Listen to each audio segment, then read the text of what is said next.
this time I also had them all sorted out. I have been so busy the last 2 days that all I know is that Heart beat the winter blues, and I just don't know just sort of how we did it. But everything is still here when you come back. Everything that you left and doesn't go away. So, Dr. Nasr, this is my doctor from January 1982. He's been coming up here to lecture. Oh, he did the first one that I know of in about 81. 81, he did a course at Menominee Falls, and there were about 200 chaplain salesagents and people there. And off and on from 83, 84, 85, but 1986, since that time, he's been coming up and he's just covered about everything. But he has never covered the winter blues before. And that's because chaplain has come out with all these wonderful products. So I know that tonight I'm going to be taking a lot of notes, and I'm hoping that you will too. He is really the smartest person in the United States and living up. So please give him a round of applause. Thank you. Thank you. Thank you very much. That's fine, just like that. Thanks. Well, you can see that, how many people have heard me before here? See, all these people, you know me all over these years, I only come with a little piece of paper and said, this is I prepared that lecture. This lecture didn't happen that way at all. This lecture gave me more stress than, than anything else. When I start thinking about preparing for it last time, I spent about maybe 3.5 hours. That was I was supposed to give the lecture at 1:30. I said if I wake up at 9 in the morning, and I pray, and after that I just spread everything on the bed, all my papers, and it's gonna take me 5 minutes. Well, it didn't take me 5 minutes. It took me 3 hours to go through things about anything related to the brain.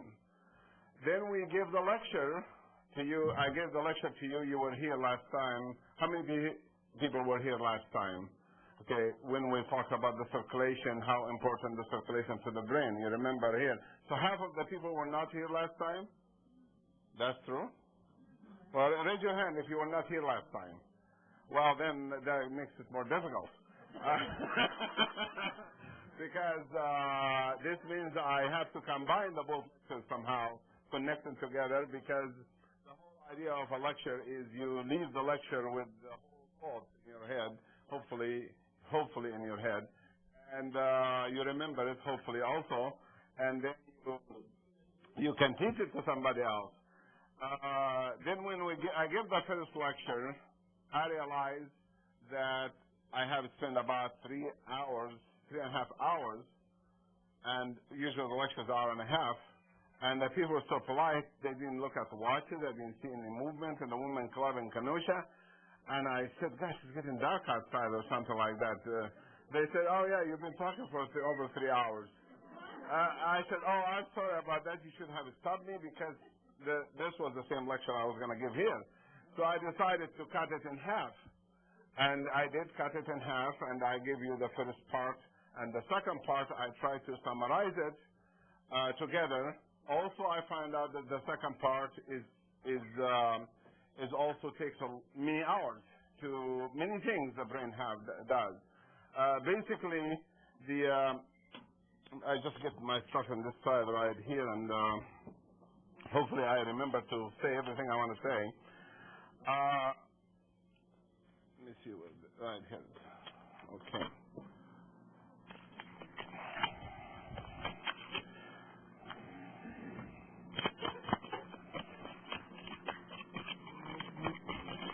New pens, because I was told by Joyce I have to have new pens. Because the transparencies are so expensive, and you can get this special kind of markers that I used to use 1979, 1980, that you can erase them, and they're not available anymore, you couldn't get them. So I find out Office Max I can order them, and so order 2 of them. I said, well, okay, now we have the original pens. The reason we divided the lecture to 2 was The brain, you only have 4 colors here. I usually need 6, 8 colors, but we're gonna do it 4 now. Mix and match, yeah, okay. How you do that? You the color lady. The brain made of tissue, and it receives the messages from the body and sends message to the body. The front of the brain is right here, the eye, the nose, your mouth, the back in here. This we call the anterior, this is the posterior. And the brain is made of approximately 200 billion cells. And those cells are divided in 2 groups. The first group we talked about in the last lecture, the surface of the brain, right here, the surface. You can see I'm going outside of the brain. I'm not the inside the brain itself. I'm the outside. Outside means if I put my hand like this, I'm actually hitting those cells. If the bone was not there, I'll be touching those cells. So this is called the cortex, or the outside area of the brain. And I have said in that lecture how important it is to get enough what we talked about, enough what? Blood to the brain. And we have talked about the role of the artery, if you have clogged artery, that can affect the delivery of blood to the brain, right or wrong, correct? That's factor number 1. Let's go backward. Second factor is the pressure. Pressure is too low, then you're not gonna, or too high, you can have problems. Too high, it's gonna rupture. Or if you have spasm, the pressure in the form of pressure itself or migraine, which is high blood pressure of the brain and low blood pressure in the brain at the same time. Because during migraine attack, the first thing happens, the artery constrict first. There is no blood going to the brain at all. So the body wants to let you know there is something serious happening to be driving a car, and the sun hits you, or stress or something, and you know the migraine is coming, but you're driving at 70 miles an hour.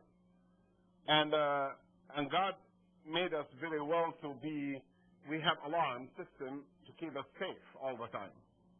We have several glands, several areas to take care of us. When one goes bad, the other takes over and so on. Are you following me or no? So when that happens, you start feeling the headache is coming on. First, you start having the aura, you start having nausea, you start having lighting in front of your eyes. How many people here know somebody who have migraine or have migraine? You see? So you can see from the number here, we're not talking about unusual disease. We're talking about disease. If I ask you the same question, how many people know people who had a stroke or have a stroke, it will be probably the same number of people raise their hand.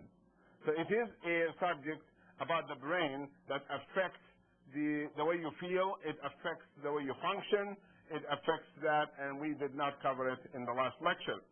So that pressure also can go up. The first thing, there's constriction, so there's no blood going to the brain. So the brain cries for blood, and the blood and the brain swims in a lake of blood like this. The whole brain have blood every place, especially outside.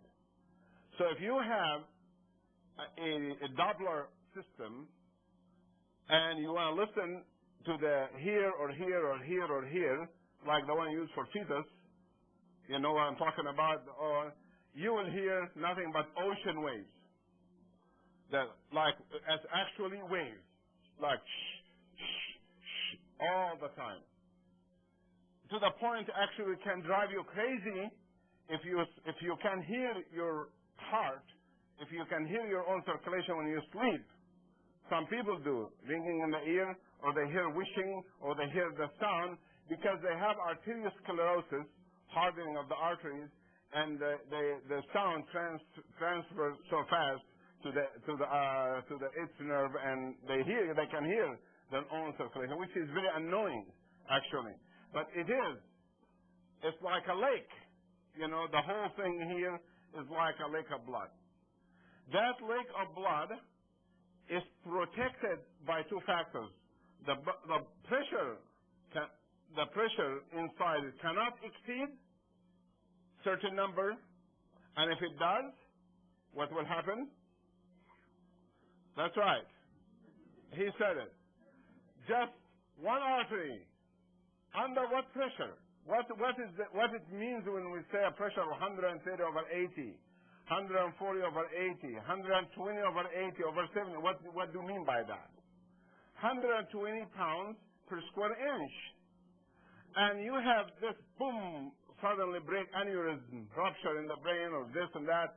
So you know the brain has to protect itself. And that's the second stage of migraine. The first stage is there's no blood.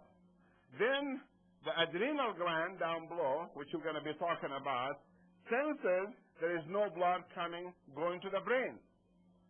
So it sends a hormone to this area. It says, what's the matter with you? Open up. Get blood inside the brain. Well, that Mr. Hormone, aldosterone, adrenaline, doesn't know how much to put in the brain. It was a put blood in the brain. He doesn't know how much to put in the brain. So suddenly, he opened the gates. And all the four arteries just dilates completely. And the heart also gets a message, pump harder. So if you have high blood pressure, you have double. And the pressure in the brain, it can go up to 200 per square inch. When it gets, it needs focus? Okay. I'm glad you guys keep me like that so I don't make mistakes. So this pressure, when it goes to that high, what you feel? Lots of you had headaches, and you know how it feels. You feel what? The throbbing in the head. You feel like the head gonna explode, right? And you put ice, you put pressure, you put this, you put that. It's not gonna help, because the skull itself is keeping the pressure inside. It is not outside pressure. It's the inside pressure. So that person, for every attack, they lose about 10,000 brain cells. Because the amount of time there's no blood going within, and you know how long that person gone driving with less blood. It could be 10 minutes, 15 minutes, 20 minutes, 1 hour, 2 hours, 3 hours, before it has symptoms. And then the second stage, you don't lose. When it starts throbbing very hard, you don't lose brain cells. You could develop a stroke, but actually you don't develop a stroke. Usually people with migraine, headaches, they're usually women, and they're usually young, and they usually have good elasticity in their arteries. They don't get strokes, but they lose they lose lots of memory, brain capacity.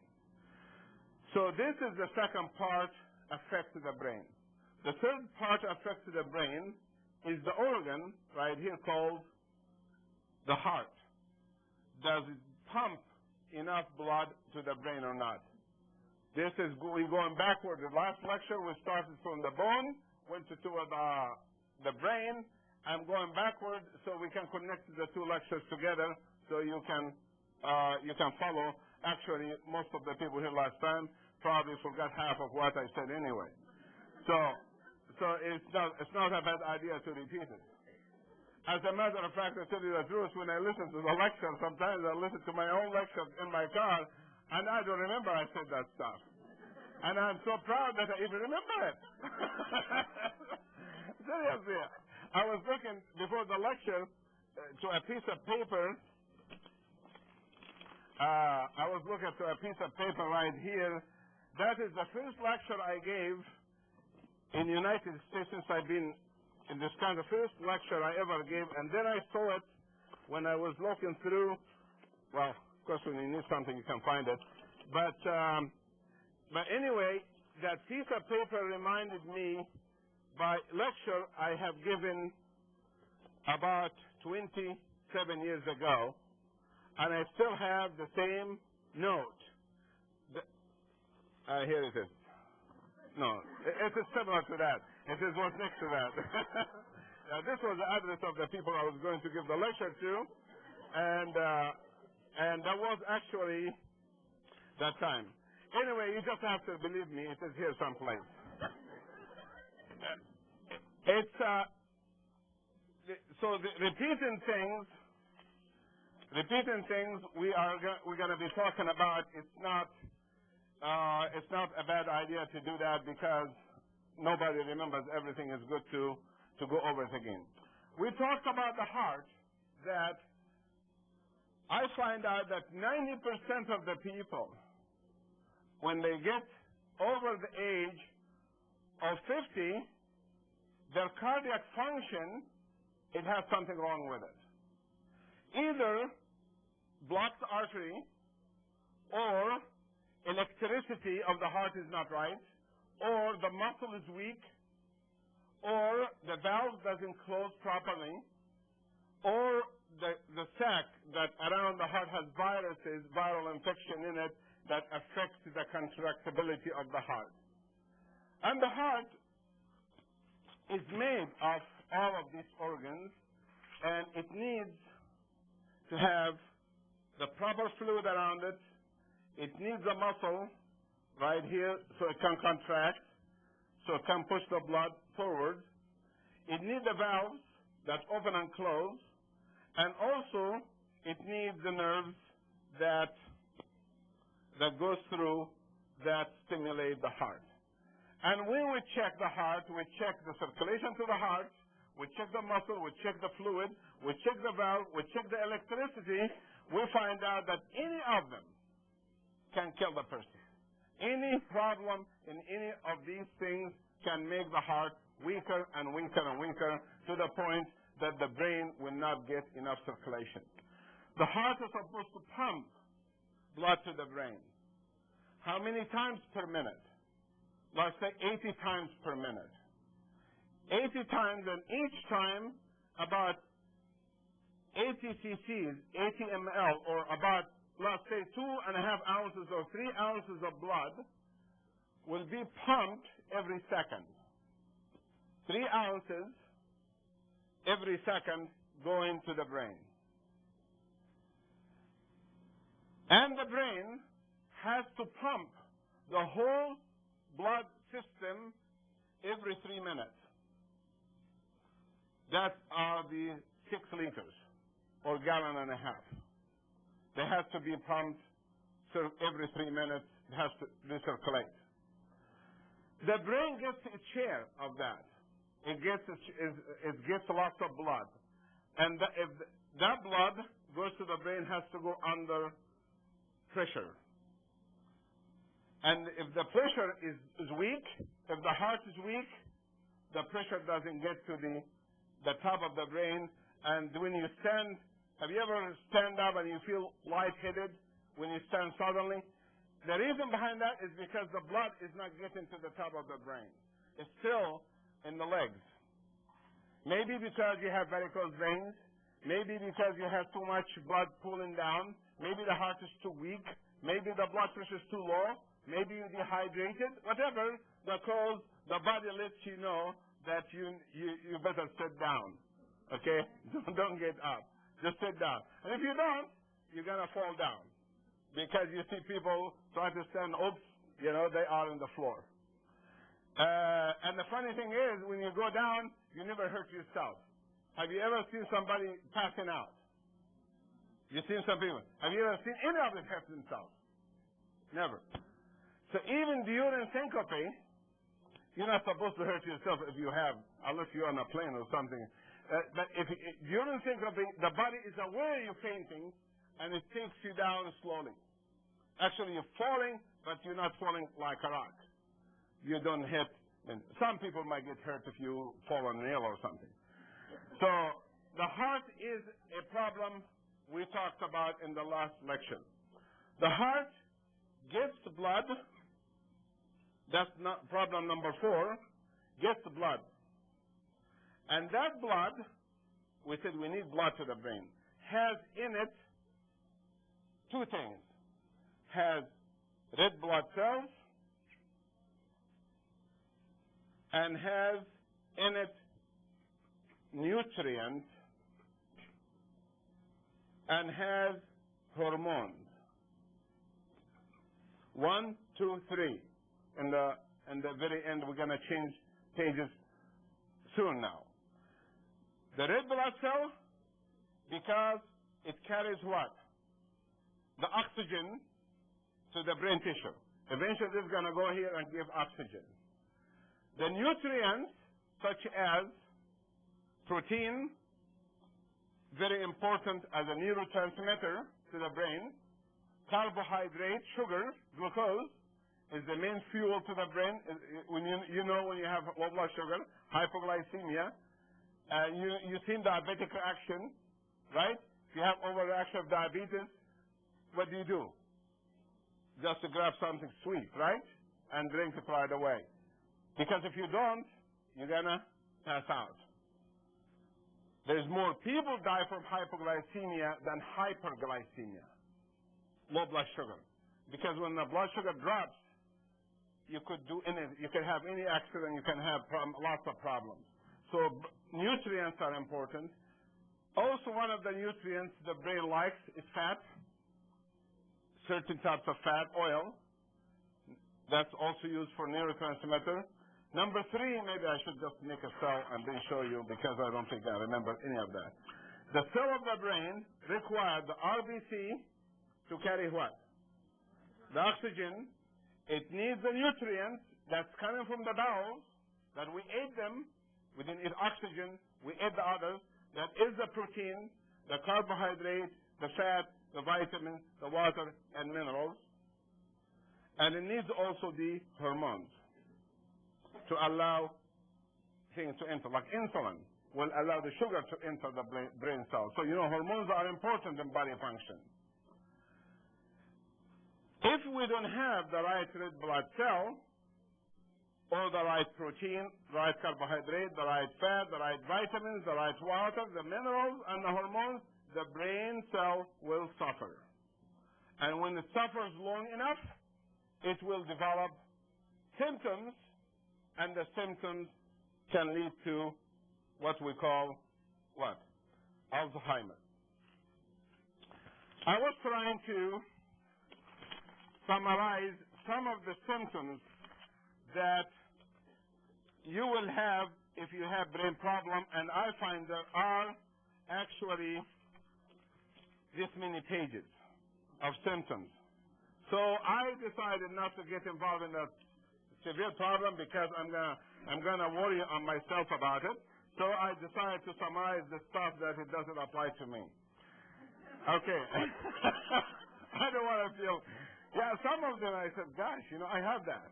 It's just me. I'm having problems, Well, scientists, how when they write, they are perfect. They're professors, and this was from American College of Psychiatry magazine.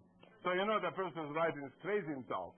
So if somebody's crazy writing, he writes you every little thing is wrong. So anyway, symptoms were hopelessness. People start having that. Hopelessness, you lose hope. Worthlessness, you start losing confidence in yourself. Look at that, how this relates to the brain. This is actually from the brain. Feeling guilty, what has got to do with the brain? It is. It is mention of the symptoms of the brain. Cheerfulness. that you see something and you always cry. I mean, we all do. But they say if it's overdone, something is wrong. So what they're doing here actually is the correct thing.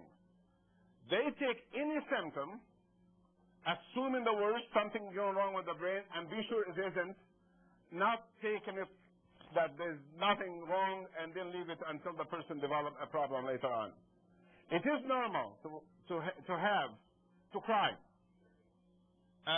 If you lose your parents, your child, or somebody you love, it is normal. Or somebody hurt you, it's normal to cry, normal to have a feeling.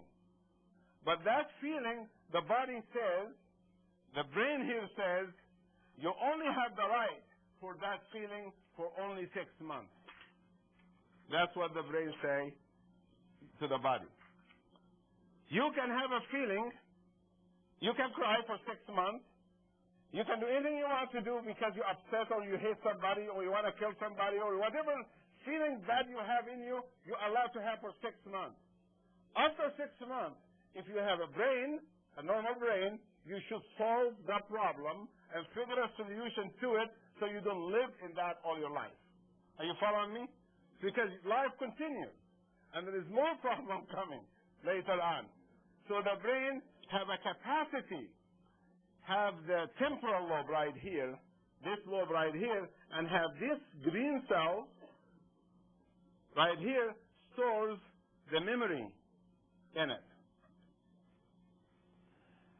The good memory and the bad memory, both stored in it. So if we remember a good memory that comes back, it makes us feel better. Such as, you had a good experience in life and it's gone. It will last 6 months to feel bad about it is gone. A child, you enjoy it and it's gone. Now, if you see the picture of the child again, 2 years later,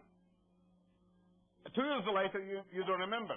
I mean, you remember you have other children, you have to school and all of that. You're not thinking about that child anymore. Or you're not thinking about your parents anymore. Or you're not thinking about that. But you never forgot, but it's not affecting your life. But sometimes, all of a sudden, you got the picture when you're going through in front of you. Then the picture of that person comes from memory bank from the bottom to the top.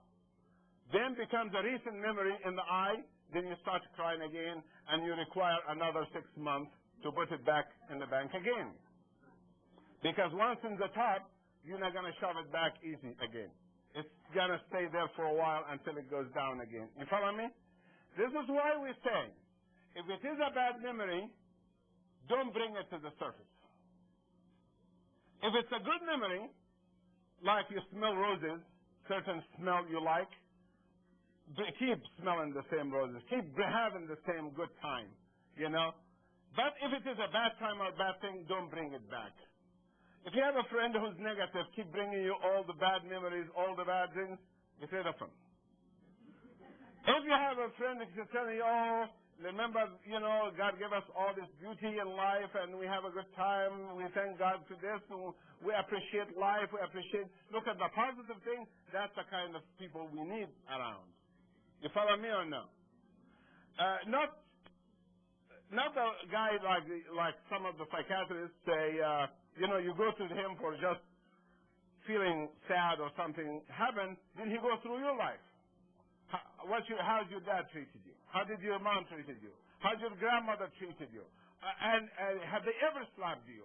Have you ever did that? Gosh. And then, of course, you start remembering this thing, and every bad thing comes to the surface. Or have you ever had a boyfriend? Have any man ever raped you? Have every man ever kissed you? Everything that just to bring everything to the surface, and you walk out feeling terrible and crying. And they have lots of handkerchiefs and lots of napkins and tissue papers and garbage cans for that. And then I asked the patient, how did you feel? He said, it felt good that I cried.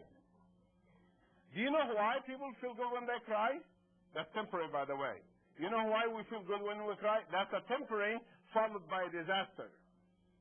temporary followed by problems later.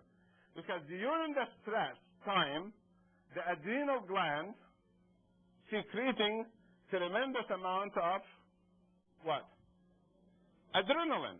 There's a lot of adrenaline coming out, lots of hormones, and it doesn't matter if you're giggling, laughing so hard, or crying so hard, you feel good in both cases. Because the adrenaline keeps you feeling good. But after you finish laughing, then you go back to normal and you start crying again. Or after you finish crying, you finish and you start feeling sad because the memory stays in the tongue. So I tell patients, we live for the future. We're not living here for the past. We love the past. We love our parents. We love our children. We love everything. And we have to supposed to forgive anybody who did something wrong to us. And let's not keep bringing all this past and the past and the past. You know, let's remember the good thing about the past. It's true. Your teacher was that, but they did lots of good things also. It's true you had a boyfriend, he might did that, or husband, or this, but he also did good things. You follow me? There are good and bad. Try to remember the good more than the bad. My daughter asked me one time, what happened if I get raped? What would you do to the child? I said, you will have the child. Because I don't believe in abortion. It's not the fault of the child. I said, how would I feel about it? I said, if we capture the guy, we'll kill him. But if we don't catch him, you're not going to mention it to me again. It's finished, it's over, it's gone. Finished. No psychotherapy, you're a psychiatrist, it's gone. That's it. You want somebody to ask for help? Talk to the Creator. He does you more good than the guy charging $250 an hour. Or the Prozac or Zoloft or that. Do that. And you're not going to change the sick person. Like I hear some parents, fathers, raping their daughters, some grandparents raping the grandchildren. These are sick people. We're not going to go around and we can lock them in, we can treat them, we can do anything we want, but we cannot live the future worrying about the past. Only if you can change the past. If you have criminals going around doing something, you can't forget about it. You're going to catch them, and you're going to change the society, of course. So this here are some of the other symptoms. Suicidal ideas, theft, feeling being hated by everybody, nobody likes you, feeling suspicious, everybody want to hurt you, want to do something wrong against you. Feeling abandonment, nobody care about you. Memory loss, especially recent memory loss. And this one here is kind of one I didn't like it at all. When you watch a movie, you believe it's real. And you start crying. I thought, oh my gosh, I always do that. But still I know it's a movie. But again, I have to write it because that was part of the scientific. As a physician, I have to separate emotion from fact. This is what he wrote down. There is. Like if somebody watch every movie, they keep crying every movie, we're going to worry about them. Maybe that's what they're talking. Then hallucination. Like you imagine things, you hearing things, or seeing things doesn't exist, or feeling things don't exist.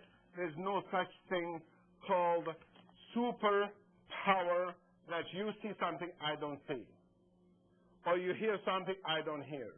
Or you feel something I don't feel. We all have the same sensory system, the same eye, the same ears, the same situation. There's no dogs and cats different from us, that's true. But that's a different species. We're talking about human. We have the same thing. It's true if I develop cataracts or glaucoma, my eye gets weaker than yours. But if we are both healthy, I'm not going to see a ghost and you're not going to see it. It just doesn't exist. So because, dreams are different. Dreams are different, completely different theory. The dreams inside the brain, we're not here to cover dreams today, but all the sensations that the brain accumulates coming in right here from the eye, whatever you saw, whatever you smell, whatever you taste, whatever you have, it goes to the memory center right here. And then at night time, if it is a bad thing happening to you in life, the brain will replay, will send the message to the eye. Again, whatever you're thinking about will go back to the eye. And then if you're watching somebody when they are dreaming, the eye is moving back and forth because they're watching the movie from inside. You're watching the eyes moving back and forth like this. And that is a defense mechanism. That is a defense mechanism. In the 8-hour sleep that you're supposed to have, rapid eye movement, ROM stage, it is designed to solve a problem that you're having through lifetime. And actually, some of the dreams can be caused by low blood pressure, by hypoglycemia, by high blood pressure, by infection, by fever. These are not dreams. This is like seizures inside the brain. The brain having difficulties inside, and then the child wake up screaming or that or that. That is because something is wrong in the body. You know, it's telling them, get up. And actually, if you have a really bad dream, the best thing you feel like it when you get up to go to the bathroom and come back and you don't remember it again, you feel, oh, I'm glad I was asleep. I was not alive during that. So this is the function of the brain. These cells, we mentioned to you, they have functions. The smell here, the sensation, feelings right here, you feel sensation, and if you have problem in that part of the brain, then you have numbness and tingling. Strength, weakness, if you have a problem in one part of the brain, your hand is weak, your leg is weak. That's why when you have a stroke, one side gets paralyzed, or you can get paralyzed from the waist down. And then it goes all the way around like this. This cortical system here, cells, they need what? They need nutrition. These nutrients they need, here is a brain cell, here's another brain cell, here's a third brain cell right here. And they need this blood coming with red blood cells, vitamins, minerals, water, oxygen, protein, and fat, and all this sugar and hormones. All this coming in. Last lecture I talked about this. When I check the blood, the red blood cell of most of people, I find there is B12 and folic acid deficiency. Lots of people have that. That when we measure the diameter of the cell, normally a cell has to be 98 millimicron. And the distance between the cell is 98 millimicron. So if the cell gets bigger in size to 100 millimicron, can it go through or no? If it cannot go through, then this cell and this cell will not get oxygen, they will not get protein, carbohydrates, fat, vitamins, water, hormones, right? Then that cell will die. And then we're dealing with all this brain, then we're dealing with lots of problems. And this what we call pernicious anemia, we find it to be very common, and we detect it through regular blood tests. So the factors that we talked about, one is the blood itself, might not be good from the bone. Number two, the nutrition might not be good from the stomach, the intestine. That's the topic of next lecture. Next lecture is going to be how to absorb your food better and how to improve your digestive system, that what you eat you can absorb better. That's next topic next month. And the third one we talked about right here, we talked about the red blood cells, and then we talked about the heart, we talked about the clogged arteries, and all of this leads to brain problems. Besides the symptoms I just mentioned,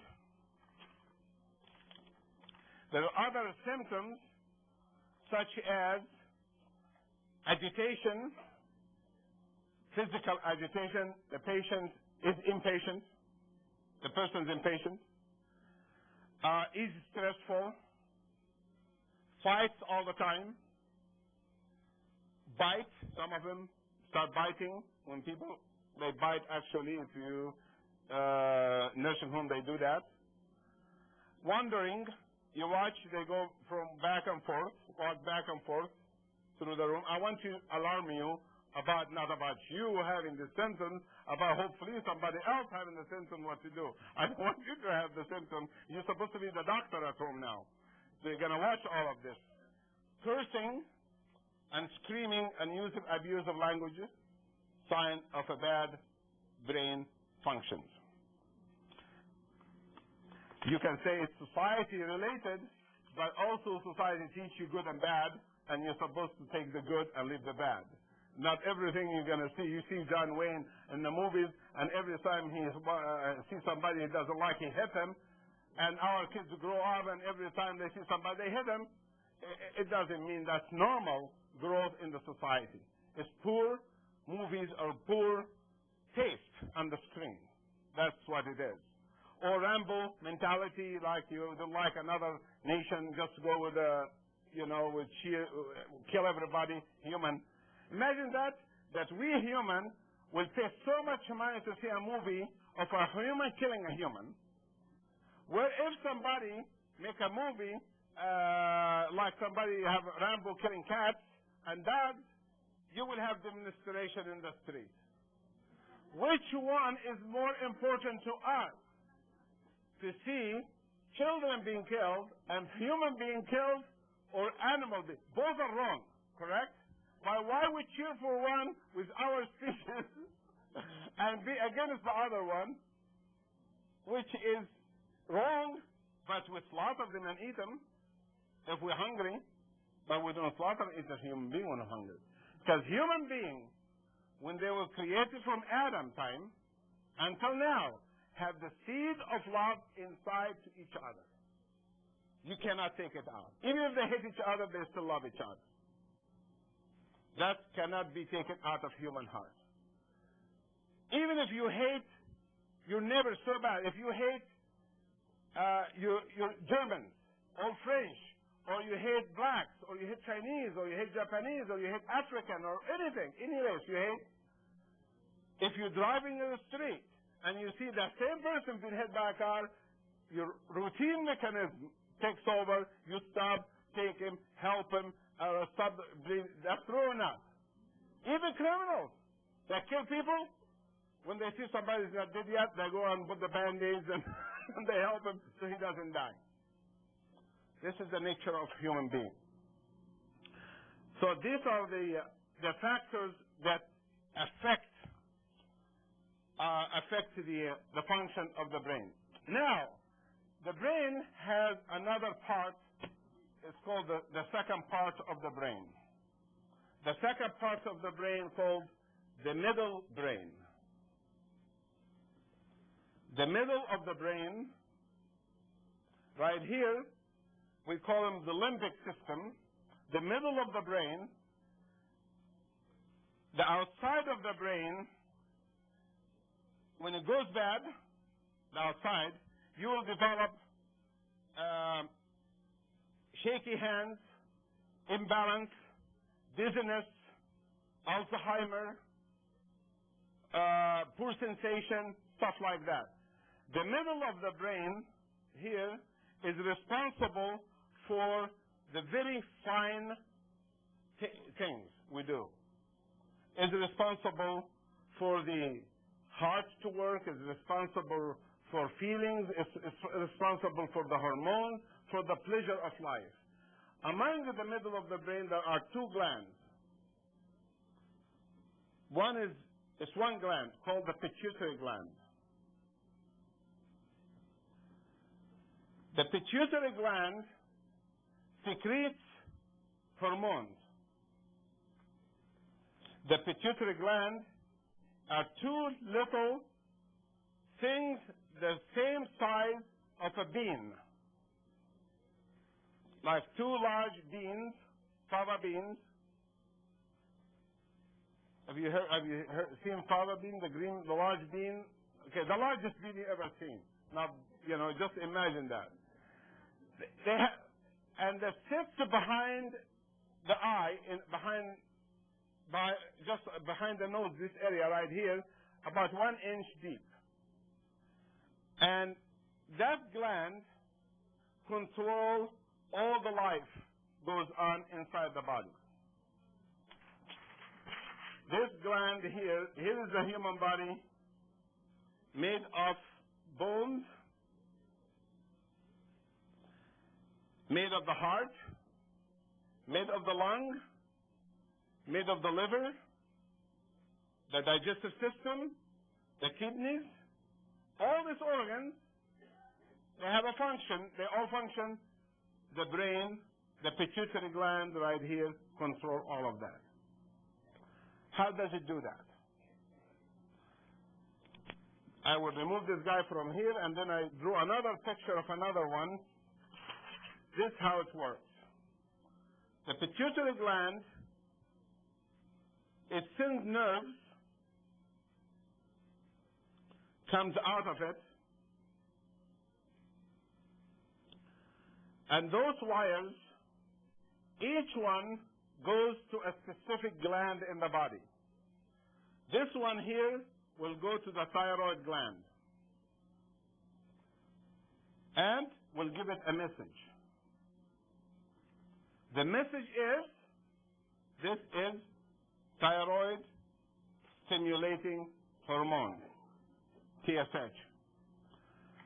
The message is, keep that person warm when they wake up in the morning. That's the message. So this gland right here, it wakes up at 4 o'clock in the morning. It goes to sleep at 4 o'clock in the afternoon. So at 4 o'clock in the morning when you sleep, all of a sudden, the gland wakes up. That time, you are half dead. Your body temperature is low. You're cold. You're chilled. You try to cover yourself. You want to sleep some more. You have the deepest sleep of the night, that time of the night. And all of this is happening. The heart rate is slow.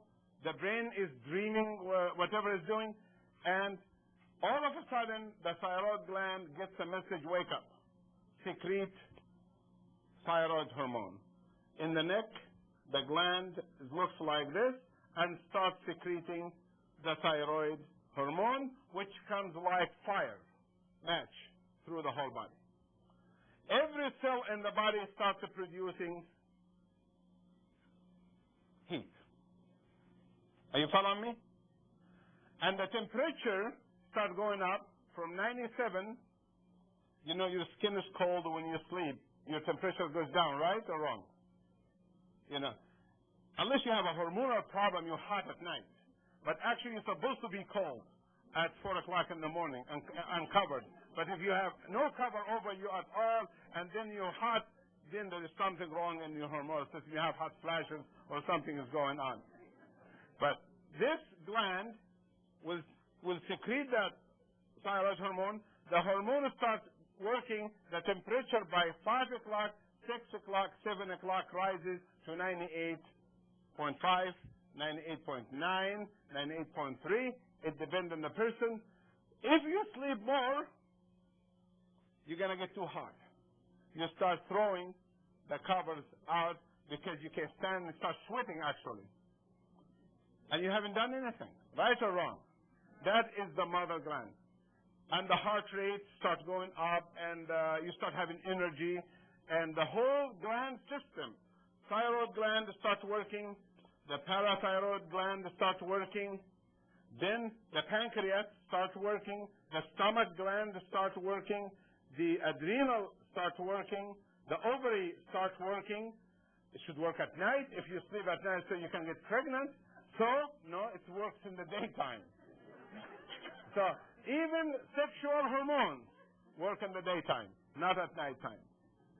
Night is for sleep, period. Night is designed from 7 p.m. I'm talking about how we created, how animals and all the nocturnal animals do. When the sun sets, the stimulant is gone. Unless you have artificial stimulant light in your eye all the time or night to keep you alert, you will fall to sleep. So if you drive in the highway and it goes darker and darker and darker, you're going to fall to sleep. It doesn't matter how Superman you are. Nighttime is a terrible time to stay awake. Daytime is an excellent time to stay awake. People working the night shift, they're hurting themselves. If this is the only job they have, they should ask for 3 times as much money. Because working night shift, it takes so much out of the body. It destroys the body. And it doesn't matter how many hours sleep you have in the daytime. You're always going to be tired. You follow me or no? Night sleep, you cannot surpass that. Day sleep, how about the people who live in the North Pole and the South Pole? They have 6 months darkness. Amazingly. 4 o'clock in the morning, they are getting awake. By 6 o'clock, 7 o'clock, the Eskimos button is 98 without the sun, and they still feel the existence of the sun in the other South Pole when they are in the dark in the North Pole. See, that's how the body feels the environment and the space around it. You understand that or not? We can alter that with drugs. We can give drugs to make night day and day night and morning moon and all of that. You can do that. Interfere with the brain. But we don't want to interfere with the brain. These are the glands that comes out. These are the glands that makes you feel good. So when people say winter blues, it means that the sun went down, that you feel depressed because you don't have as much light. But it is not the winter who made you blue. It's you who make yourself a blue. Because your kids don't have winter blues.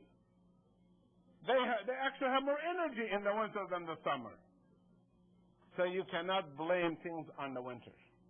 And you cannot blame it on God. Say, oh my God, here's another snowy day. Oh my God, here's another rainy day. Oh my God, here's another day. Come on, you know? I mean, God is not... You got to feel happy under any circumstances. If you are in Arizona in 110 degrees or below zero and healthy, you're going to be happy in both places. But if you are not healthy, it doesn't matter. If it's air conditioned, you're still miserable. Because there is something wrong in the body itself. You follow me or no? So do not blame the blues on the family and the light and God and the winter and the snow and all of that. There is something in the pituitary gland not working right. That's what it is. That's something we discovered. The name of it, we called it dope. That's in 1930s. Pituitary gland makes dope. Makes a substance. If you take it out and inject it in somebody who's crying, who's depressed, they start laughing. And that's why they call it dopamine or dope. And the word dope came from that. The drug addicts, drug companies, the chemists, they both. Good for the world and evil for the world. They're good when they do something good for us. They're evil when they make something bad to hurt us. Right? The dynamite was discovered by human, the nuclear bomb by human, but also there are lots of good things discovered by human. So scientists realize that they can make drugs similar to those hormones and sell it legally or illegally. First company did that was Coca-Cola. They started putting cocaine in Coca-Cola in the 30s. They called it Coke from cocaine. Didn't you think they knew that the cocaine substance is a brain stimulant? Did you think, or they didn't think? They did. They know about it. They made it.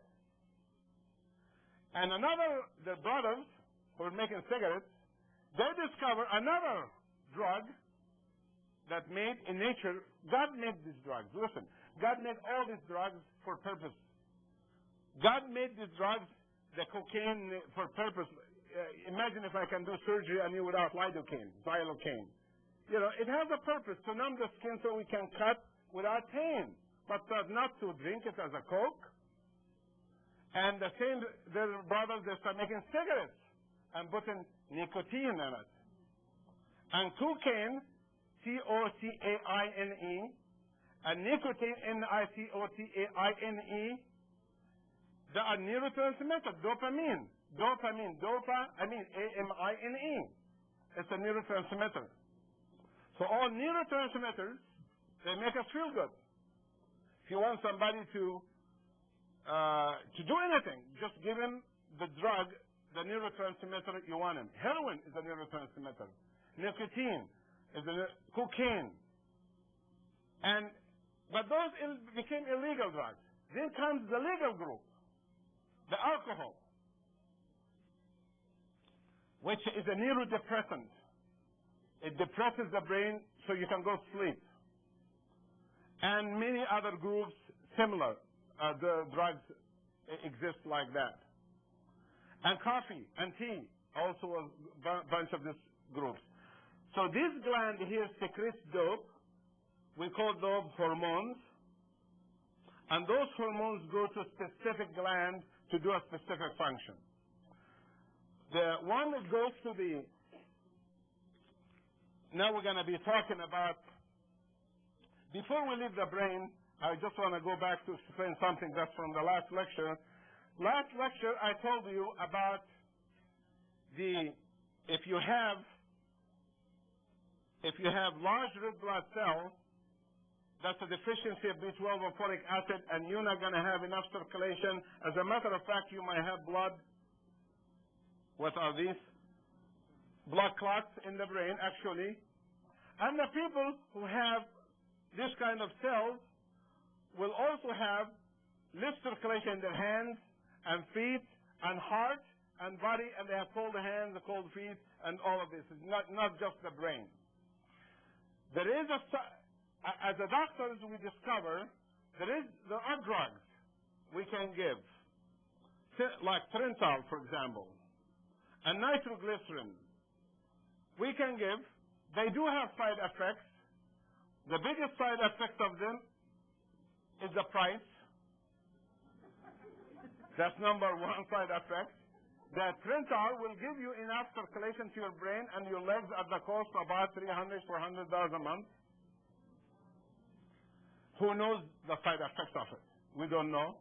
And it gives you 20% more blood to go through. I mean, the space here increases by 20%. Are you following me? When it increases, then the blood can go through. Then we discovered recently there is something called ginkgo.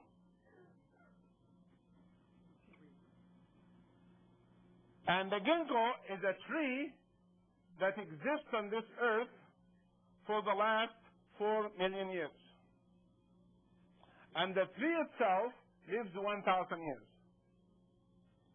1,000 years. Every tree lives that long. Lives mostly in Africa and Asia, and we imported it here for ornamental purpose in the United States as flowering tree and stuff like that.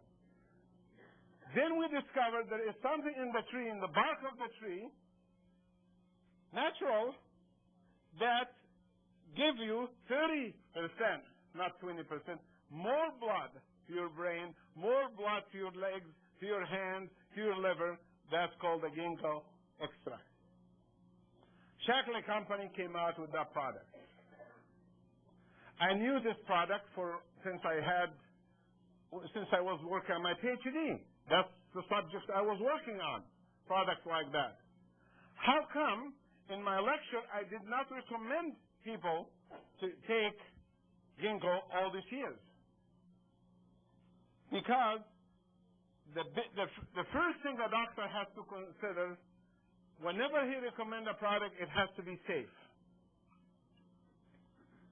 And the only company I have seen make safe products, nutritional products, that I know of in the United States is Shaklee Company. So I start respecting the quality of that company, the same respect I have for Abbott or SmithKline or Bayer when they make some good products. We like it too. You follow me or no? We like good companies to make good products, that it doesn't cause harm. Remember, the number one thing we look for, no harm. When a salesman comes in, first thing they tell us, I do not have this harm and this harm and this harm and this harm, but I have this health. That's how the product is presented. Now, many companies put ginkgo in the market. However, I did have bad experience with many companies that they say their products will do this and that, and they have the fillers they put with the tablet or capsule so cheaply made that is actually some of them has viruses and fungus and bacteria and poison and aluminum and mercury in the tablet, whether manufacture it in Taiwan or Korea or Mexico and bring it to the United States. You follow me or no? So the point for me right here is not the product, it's the safety of the product.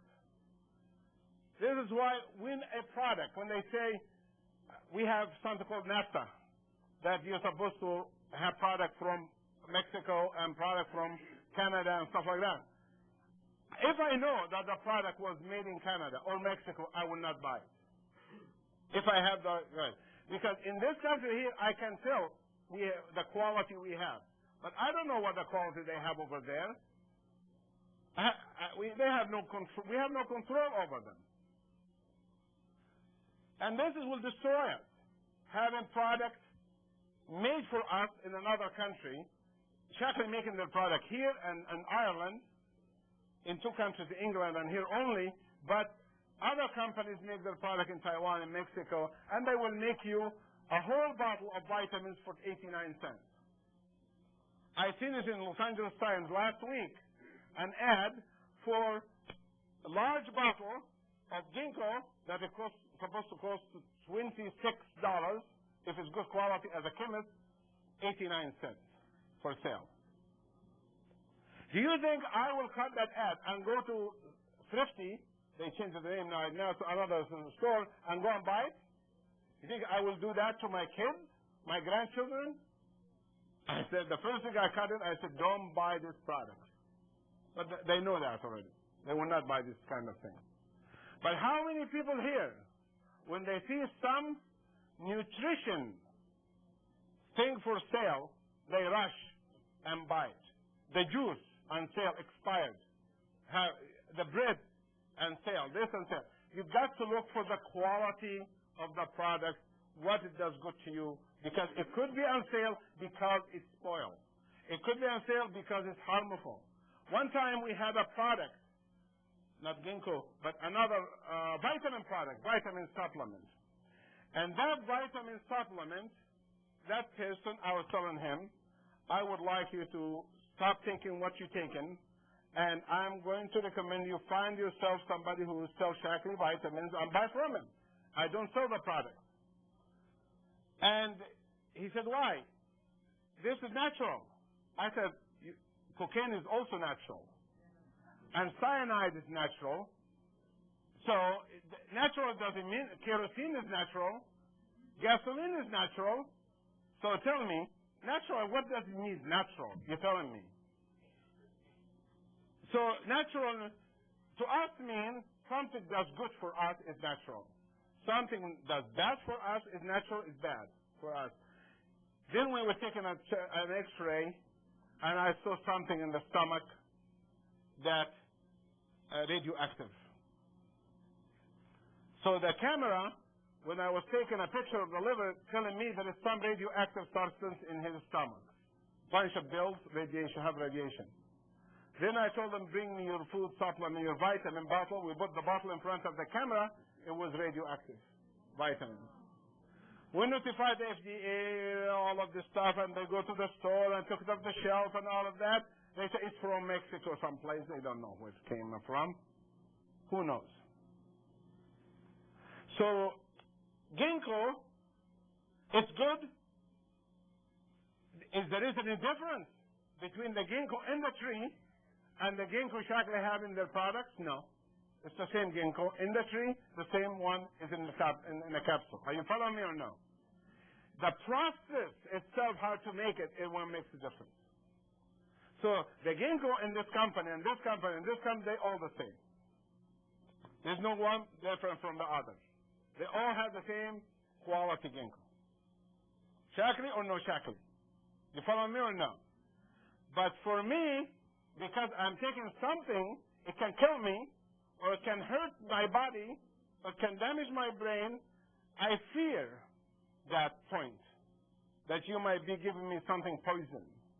Then I will not take it. Have you ever felt like that in your life? There's something you just don't want to eat it because it doesn't agree with you. And that's how I felt about these other companies from bad experience. So these products here in the brain, this hormone, at 4 o'clock in the morning, the gland starts working, and you start waking up at 8 o'clock in the morning, and you start being active, and all of a sudden, your thyroid starts working harder, your heart starts working harder, and your kidney is working better, the lung is working better, the liver, all these organs, because these messages coming out from the brain going to specific centers. They go into the thyroid gland, the parathyroid gland, they go into the lung, they go into the heart, they go into the stomach, they go into the liver, they go into the kidney, and they go into the ovaries, the testicles, all this to make what? To make hormone. So the thyroid stimulating hormone stimulates the thyroid. The adrenal stimulating hormone stimulates the adrenal. The follicular stimulating hormone stimulates the ovary and the testicle. The luteinizing hormone stimulates the ovary and the testicle. And so there are many hormones. How many hormones the body makes or live on? Actually, there are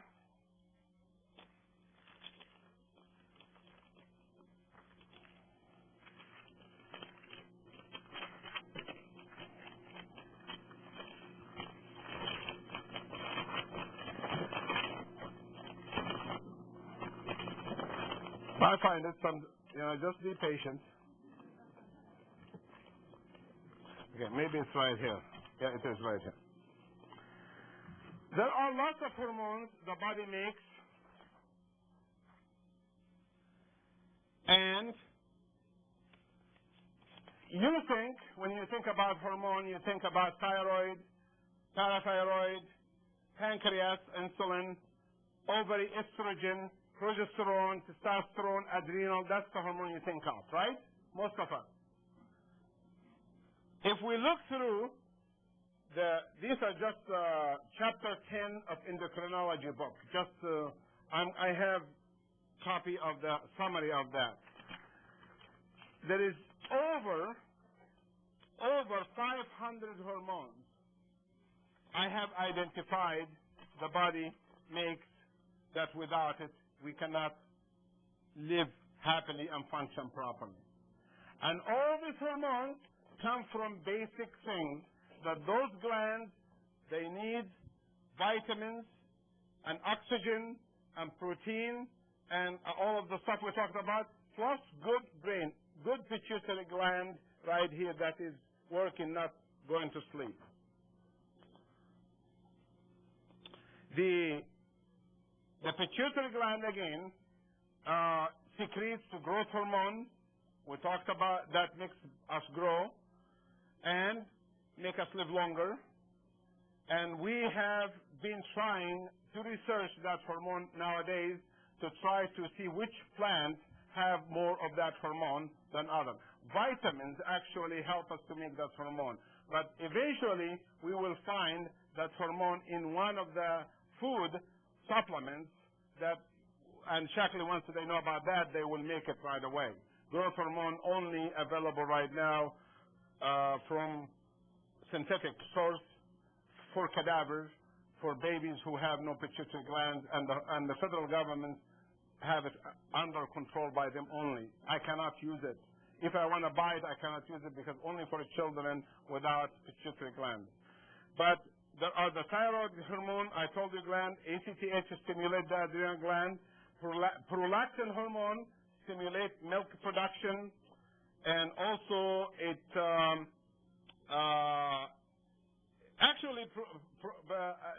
prolactin hormone makes women have more milk, but we find actually for men it is responsible for making the sperms.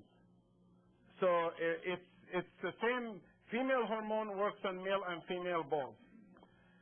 There is other hormone, the FSH and LH I told you about. These are the 6 hormones that are responsible for making estrogen and progesterone and testosterone. Are those estrogen, progesterone, testosterone important for us? We know that, and you know that for many years. If you are my patient, you know that we've been using hormone for the last 15, 18 years in practice. But recently, there was an article in the paper that says a discovery of a new chemical the brain prevents Alzheimer's disease. That was the article, and the discovery is right here in the bottom part right here. Hormones, estrogen, progesterone, testosterone, and growth hormone play the main role of preventing Alzheimer's disease. So when we say to you, and I tell you when you come to me, and I said, I got to measure your hormone blood level, and I got to do it twice a year, you have to know why. Because if the hormone goes too low, you're going to pay the price. If it is too high, you're going to pay the price. So that we have to have, and actually in the picture right here, I want to show something very interesting in this picture. This is the original nerve right here of a person who has Alzheimer's, and that is a new nerve is developing after the hormones was given. So actually, the 10,000 cells we said they die, they can rebuild themselves back again, and that is something being discovered just recently, that the brain can rebuild itself. And the memory never gets lost. Never goes away, never gets lost. You might have a problem recalling what you saw, but the information is there. So can we recall? Eventually we will. And I do have a patient who has Alzheimer's disease right now who can recall things he could not recall when he had the stroke about 5 years ago. And right now he recalls, especially recent memory. When I ask him a question, and a couple minutes later I ask the same question again in purpose, he said, you just asked me that question. I said, that's why I'm asking the question for. To answer me, to say, you just asked me that question. This is the first time you ever said that. That's a good sign. So these hormones, they play a very important role inside the body. And Some of these hormones goes to the pancreas to make insulin for carbohydrate metabolism. Some of it actually goes to the kidney, that the kidney make hormones. And there is hormone, even the heart have hormones, the skin have hormones, white blood cells have hormones. Just almost lots of organs make their own hormones, get stimulated by the brain. There is when the person dopamine, the dope, these are the drugs, the hormones come out of the brain, run out. Like, for example, this gland here at 4 o'clock in the morning keep pouring out, until 4 o'clock in the evening it shuts off. And then at 4 in the evening, you start feeling tired and yawning. You want to take a nap. Then when you lay down, you want to go to sleep. And actually, if you were given the chance, you will go to sleep. If you shut the lights off, there is nobody bother you, you will take sleep for even 8 hours. Because that is the time you want to sleep. Even if you didn't have dinner, you still would rather have the sleep than the food. That is what the body wants. But we can't do that because we still have hormones from 4 o'clock to 7 o'clock until the sun sets. Still some of the hormones in the body. So at 4 o'clock it shuts off, and by 4 p.m. you slow down. By 7 p.m. you run out of energy. You stay laying down, and then you go to sleep. But now we can't. We have TV. We have lights. We have noise. We have music. We have kids making noises. We have problems. We have people screaming at us. We have this. We have that. We have somebody, even if you're sleeping good, shaking you. What are you sleeping for? I got something to tell you. That's a crime, you know. If the house was burned down, yeah, I can see that. I wake up, you know. But I couldn't believe it, you know, when you see somebody waking somebody, somebody wake me up. So this is the way the body works. Now, if that person after 4 p.m. continue to work, continue to push, that gland will start getting exhausted and run out of capacity to make hormones. And there is hormone imbalance. The hormone imbalance creates the symptoms we talked about earlier. Eventually lead to Parkinson, Alzheimer's, ALS, MS, seizures, chronic fatigue syndrome, fibromyalgia, hormonal imbalance, and eventually lead to organ failure,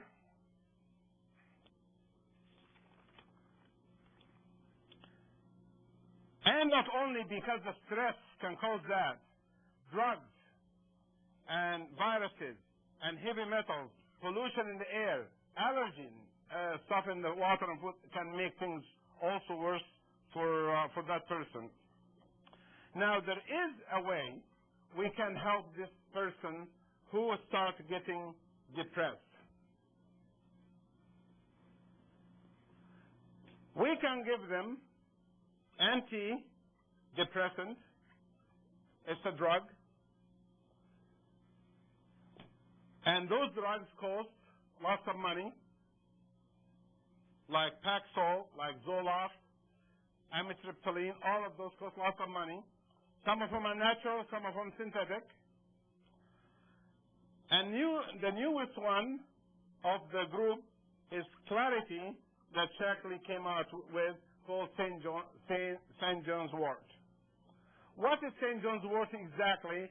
It is nothing but a neurotransmitter similar to the natural one you take, similar to Zoloft, similar to Prozac, but it does not have the side effects of those drugs.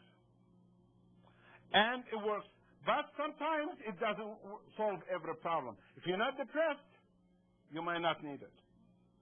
But you definitely will need the ginkgo if you're depressed or not.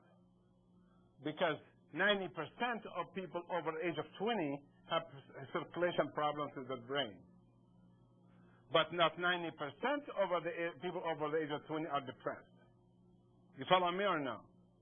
So there are limitations, what we can say. For those people who will benefit for clarity, we tell them, yes, we can try that in place of that. Would it be good for migraine? Yes. Would ginkgo be good for migraine? Yes. Would it be good for circulation? Yes. But would everybody need the same quantity? No. We have to differentiate between the needs of one person to another person.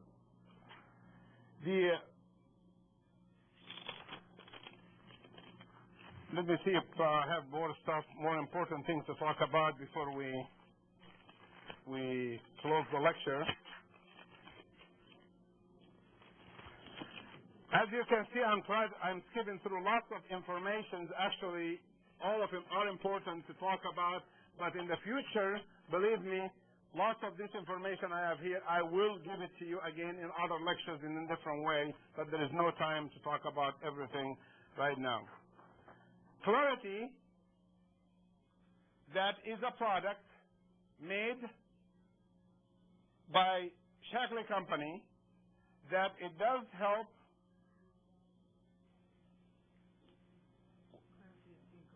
Yeah, okay, I'm sorry. Okay. Okay, the mood lift is what I was talking about. The St. John's wort is the mood lift, and the clarity is again. Okay, I got them confused. Okay, clarity, it has the ginkgo substance, but for that I was asked a question, is it safe to take or not?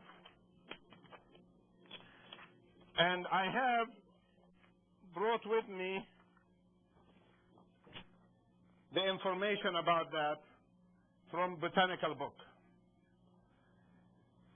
The ginkgo plant has been with us for 300 million years. It's 1,000 years old.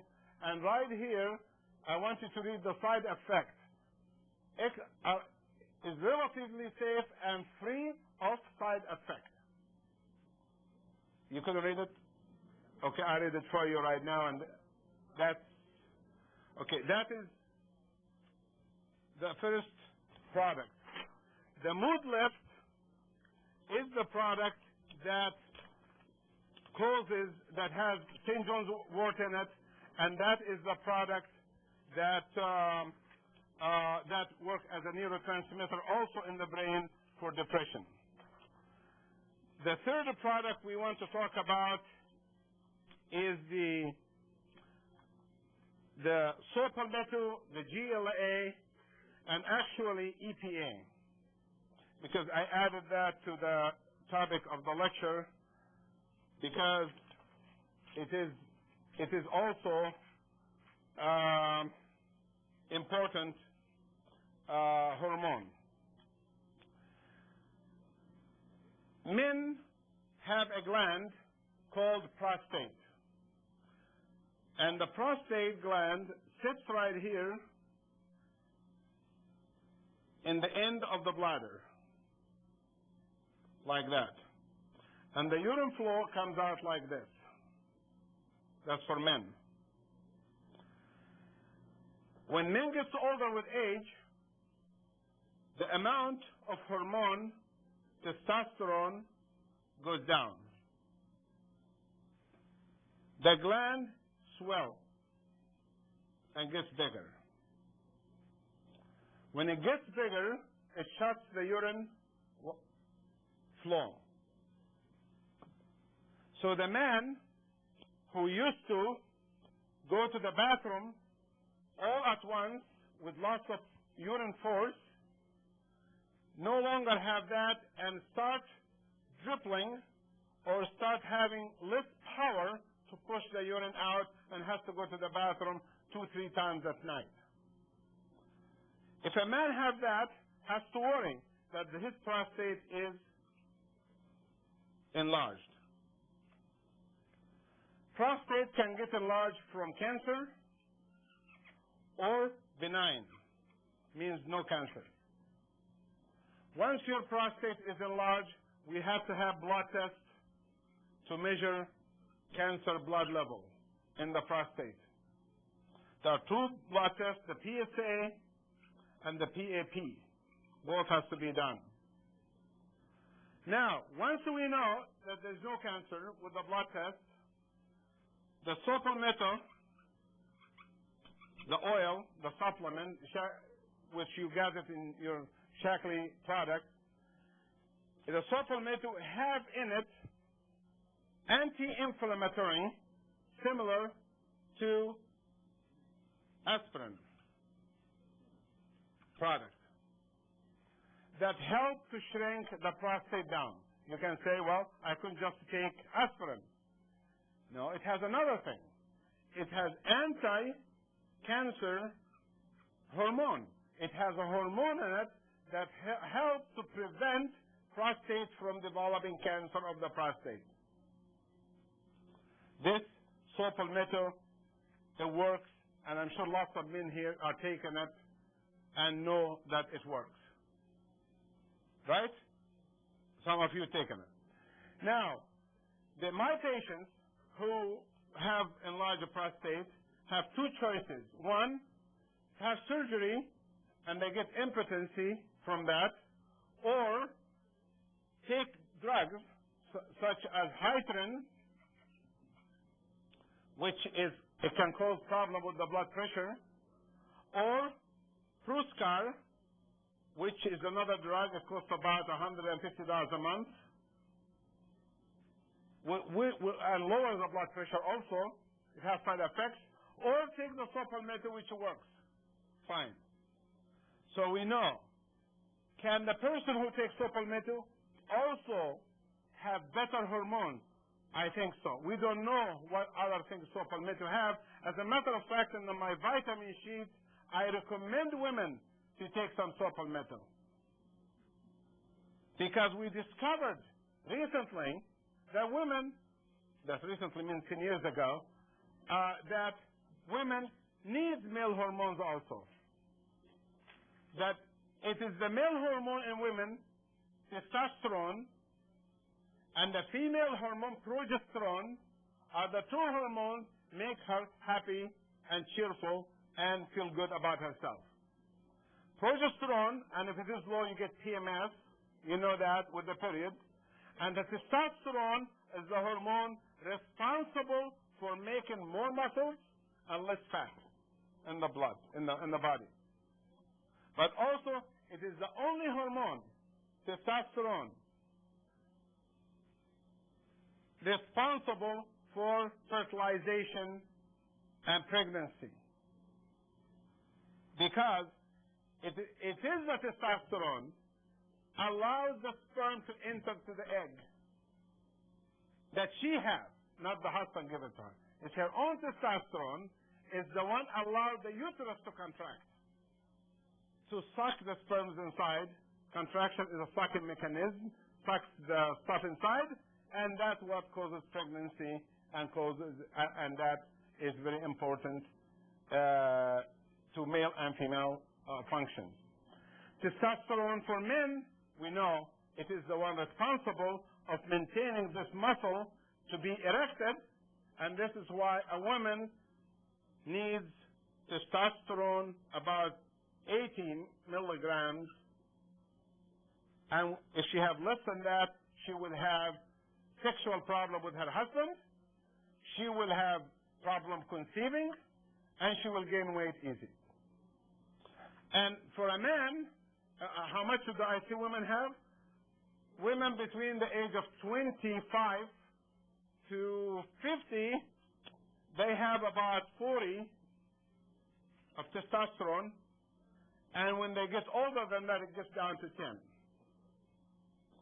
10. Men are supposed to have about 1,000 testosterone, so we can grow mustache and beards and all of these things. It's from testosterone. But if women have more than that, she will have beards and mustaches. We don't want that. So God kept it at 80. For a man, he needs 1,000 get the heart strong, the muscles strong, the power, all the muscles. And if that goes down, then there is impotency.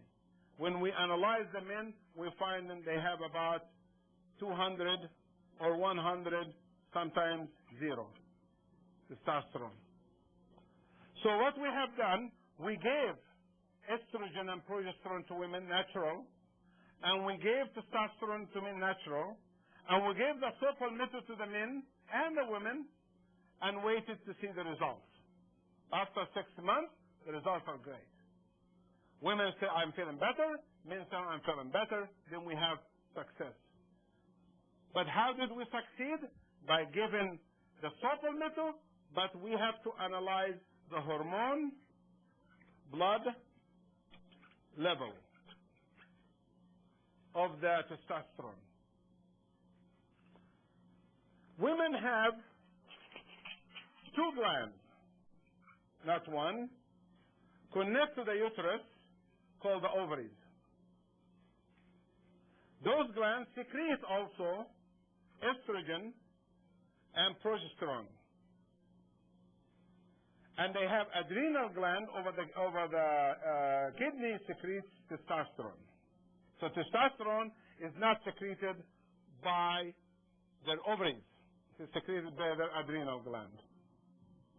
The estrogen function as a hormone is all from the brain again, is to keep the women young. That's the function of that. If I want to simplify it to one word, keep her young, that because it improves the heart, keep the heart young, keep the bone young, keep the skin young, keep everything young, is the estrogen. How about cancer? I never seen estrogen cause cancer in any patient. That theory about estrogen cause cancer is a wrong theory, and if it is correct, why we worry about a woman who's 6 years young? We give her estrogen to bring her. She needs to be about 200, and she only have 12 units of estrogen, and she's gonna have osteoporosis. She's gonna have a hunchback. She's gonna have broken hips. She's gonna age so rapidly. By the age she's 70 or 80, she'll be like 100. Why shouldn't I give her some natural estrogen to bring her to 200? What's wrong with that?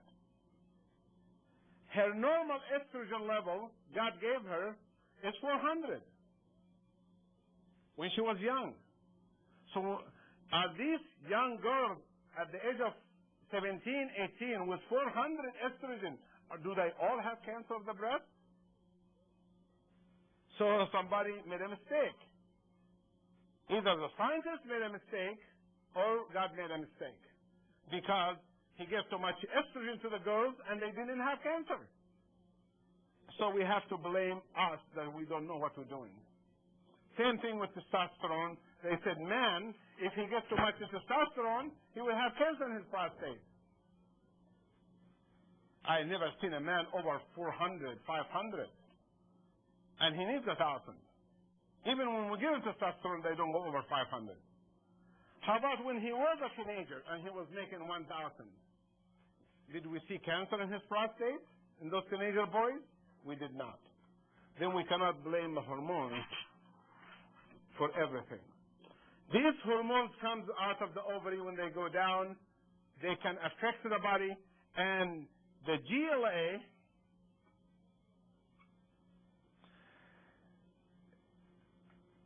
it's a kind of oil that it helps actually the pituitary gland to make hormone like estrogen and progesterone. It is similar to prolactin. It's a prolactin hormone. It is similar to the estrogen or progesterone, and it is an oil, and we give that a lot to the women, and men, we give them a little bit of that also. There is another hormone I didn't talk about. It was not part of the lecture. And also we didn't talk about calcium, but we're going to talk about that hormone first, then we'll talk about calcium. That hormone is called EPA. EPA, you heard about EPA, right? EPA. And you thought, EPA, what is EPA? EPA is actually prostaglandin hormone. That's what it is.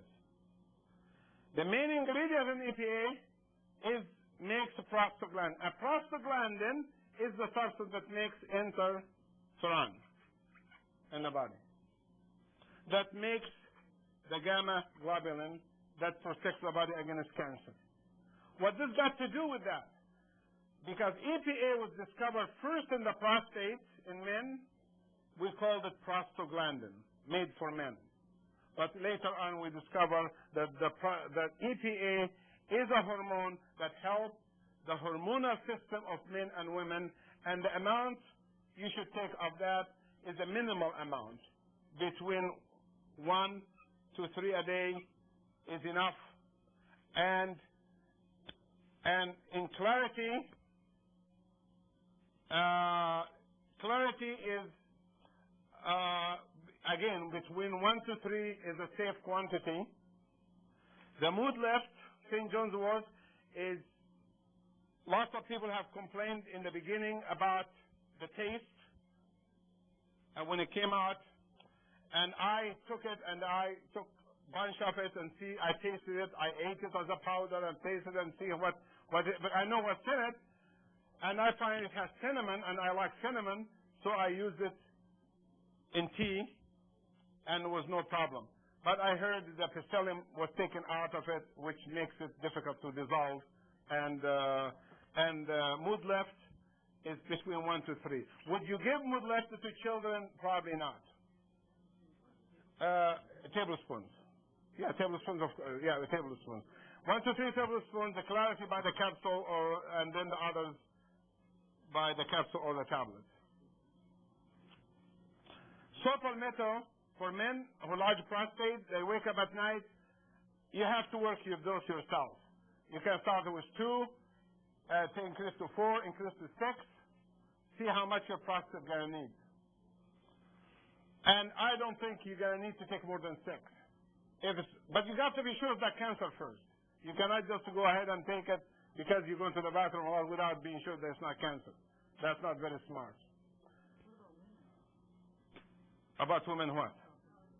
Saw palmetto for women, because saw palmetto have a testosterone-like substance, it does help the lack of testosterone they develop.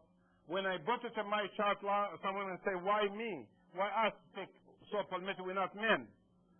Well, when I looked at the saw palmetto oil the plant makes, it didn't say for men only. So when God made it, and He made it only for men, He should say for men only. It didn't say that. Any natural product, vitamins, food, any man or woman can take it. Any child can take it. Anybody can take it. Women are going to only use what she wants and get rid of the rest. Man will use what he wants and get rid of the rest. Just like calcium. Who does need more calcium, men or women? Right? Women need about 2,000 milligrams a day, 3,000. Men only need about maybe 100, 200, 500 milligrams maximum a day. What happens if I give a man 20 tablets a day? He will get rid of 19 or 18, go through. What happens if I give 20 of them to women? She will absorb all the 20. You follow me? Because the human body is under feedback system. Feedback means when you drink water, you're only going to absorb what your body wants. The rest will go through. You're not going to drown yourself. So there is limits to things through. So we have a table. You can get it from your Shackley dealer, Shackley supervisor, a table I made, which it says on it, the approximate. There is also a new one. I just bought new, which have the mood left on it. Also recently, if you, any of you have, how many people have seen this vitamin table I made? Okay. For you who have seen that old table, the new table, we have changed it this week because we doubled the dose of Vitalia and B-Complex. The amount of tablets has been doubled on that table. So the new table will have twice as much. Why? Because we discovered that B-Complex also is powerful antioxidant. We discovered that the folic acid is more, we need more folic acid than we're already getting. So we have to get to the amount of folic acid. I have to double the B complex and vitamin. The last thing we want to talk about here, which I don't know why I put it in the lecture. I think we'll just put there because I made a mistake. Is the calcium. Really, calcium belongs to the bone lecture, but let's talk about it here. To do that, we have to draw another picture of the brain. These brain cells, all of them, the way they work to secrete neurotransmitter is using calcium. So remember the old days, if you have stress, drink a glass of warm milk, you go to sleep. If you have problem, take some calcium and you feel better. You remember, you know that, right? And some of you here may be nurses or doctors in this lecture, paramedics. And you know very well when we have cardiac arrest, we use calcium, right? We inject the calcium inside the heart. We get calcium carbonate to correct the pH. We give calcium into our cardiac when we have some arrhythmias. As a matter of fact, when we do open heart surgery, we stop the heart, we inject it with calcium to bring it back to life. So calcium is a mineral that it takes lots of time to lecture about than just a few minutes. It does help the brain if you take calcium. Low calcium will make you more depressed. Low hormones will make you more depressed. Low sugar will make you more depressed. And oxygen also. I have something here about oxygen, which I thought I made a copy of it just to show you that exercise is important.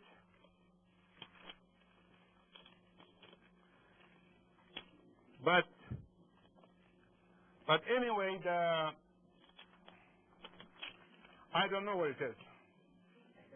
So I put something else on.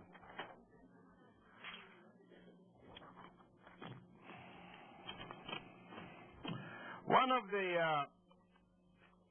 the things that started the whole problem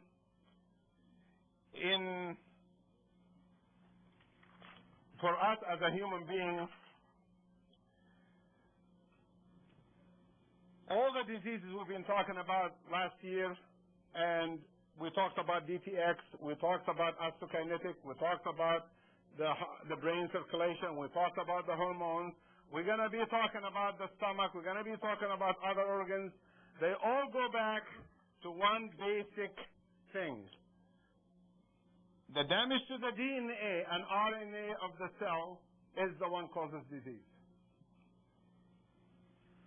And every cell in the body, including the brain cell, if the DNA gets damaged, you will have problem with your memory. You will have problem with your depression. You will have problem with hormones if the DNA of the brain is being damaged. What damages the DNA of the body? The most powerful damage to the body are these things right here, which we talked about it in previous lectures. The chemicals in the air, the chemicals in the food, the chemicals in the water, the food additives, drugs, all of these things, they work as oxidant material. Viruses also are virus. They produce oxidant material. The human body is prepared by having antioxidant around every cell. So every single cell in the body, is surrounded by what? To protect the DNA inside the cell. Now, if the antioxidant is not there, any chemical coming in the blood can go in and damage the DNA. Once the DNA is damaged, you name the disease you want to name. Any cell in the body is made of DNA, so you name it. You don't have to be a doctor to think about it. Damage the DNA of any cell. The retina, the eye. Just go ahead and put some radiation to the eye, you go blind. Damage the skin DNA, then you have cancer. If you lay in the sun and ultraviolet and all of that, right or wrong? Damage the DNA of the arteries. You have clogged arteries. And damage the DNA of the brain. Then you can't make new cells, neurotransmitters. You cannot think clearly. So antioxidant protects against that. And when the paper was published by Harvard Medical School, and to show that the antioxidant plays a very powerful role to protect us, it says for the first time we have discovered, we talked about the migraine headache causes damage and all of this and cancer causes damage. The body is equipped, even the brain, with these things right here. There are numbers of DNA repair enzymes. DNA repair enzyme means there are things in the body, enzymes called repair enzymes, they repair the DNA. You know what the DNA is? The genetic code that you have inside your nucleus. And without having the right code, you're in big trouble. You will go blind, your brain goes Alzheimer's. All this disease you hear about a DNA-related problem. So they say the antioxidants help number of DNA repair enzymes, such as exonuclease and endonuclease. Exo means outside of the nucleus. Endo means inside the nucleus. Exo, out and in. So exonuclease and endonuclease. And the specific enzymes, what do? They eat out the damaged area of the brain and repair it to a new area. Here's how they work. They can repair and remove the lesions. Remove the lesions. You can see the word it says right there. The funny thing about this article, this scientific article, the author is a Nobel Prize nominee, professor of biochemistry. It says right here, this repair is not perfect, but 99% perfect. So where else are you going to find 99%? Is surgery 99% successful? Are drugs 99% successful? And here, somebody coming from Harvard Medical School, we don't have... I'm sure lots of you remember the Harvard study I put in the screen. You remember it or not? I don't have to bring it from my bag out here and everything. I get confused. Just believe me that this is from Harvard study group. As a matter of fact, that is from the American, September 25th, 1994, American Journal of Medicine. So if you don't believe it, just go to volume 97, page 3A, and that's what's been published in that to show you. But if you're ready to read such extensive knowledge, be prepared for also, this is pure biochemistry terminology, very difficult to understand. There is a lot of equations and everything right here, how the oxygen, hydrogen peroxide, and all of this we talked about in many years. So we have covered the subject, how to overcome the winter blue. We talked about clarity, the mood lift, GLA, the palmetto, and the calcium. We talked about how depression occurs. We talked about how the hormones working inside the body. If you have a question and I didn't answer it for you today, you can call me at 847-356-9009. That's my office number. And Medicare still allows men and women to have a free testing. Now it's free 100% in our clinic to anybody over 65 that they can have their screening for their hormones and for the all the stuff we talked about, but not cancer screening, only prostate cancer, but not all of them. They allow all of that now because they're getting more involved in preventive medicine. Medicare is getting more involved in preventive medicine than in the past. So they allowing more and more preventive tests for free compared to private insurance companies. They're refusing more and more preventive tests. Medicare is adding more, and the danger is that some companies like Aetna and all of that, they want to take over Medicare. They try to convince the government they can administer Medicare better than the government can. And that's a big, big mistake, because the federal government have supported Medicare very well for all these years, and they have $200 billion budget for it, reserved every year, and now they want to take that money and give it to private industry to ruin it. I think it's a mistake. And Hillary Clinton, she's trying right now, what's her name? Hillary, yeah, I said Hillary. Hillary Clinton, I don't know male from male anymore. they're both the same. Okay. Well, anyway, they both of them want to work toward, and also Republicans are working with them. They're not only Democrats. Republicans and Democrats together as brothers, they want to just destroy Medicare. When you talk to them about it, why? They say, this young boom generation, where are we going to give them the money from? If you keeping those people alive, what are we going to do with the young one?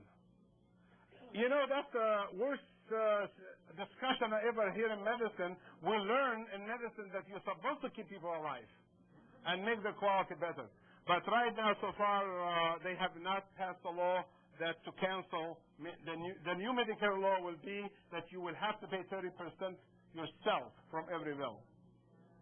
And then the private insurance, the extra, will pay some, and the Medicare will pay some. But you yourself will pay 30% of it. Right now, it's zero with me. Other hospitals, they kind of charge a little bit, 5% or 5% or 10%. And some doctors who accept assignment like me, you can go to 0%. Like me, I accepted the assignment. Means I agreed with them that I'm not going to charge anything. But the labs I work with, they don't accept assignment. So the one who don't accept assignments, we don't deal with. We deal with laboratories that accept assignments like us. Accepting assignment means if Medicare doesn't pay, they don't bill the patient. That is accepting this assignment mean. And the laboratory we're working with, they do accept assignments. So we don't have any problem. But sometimes they get sneaky once in a while, and they bill the patient behind our back and send them a bill. We tell the patient, if you get a bill from somebody else, don't pay it, because that's not the agreement we had with them. Okay, well, the lecture was 2 hours. Sorry that we spoke half an hour more. Thank you so much.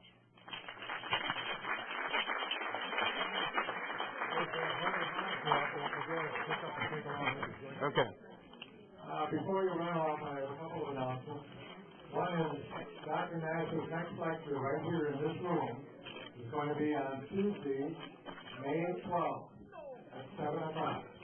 So, you Monday night people, it's too bad. What you do on Tuesday night, you come here and hear Dr. Nasr.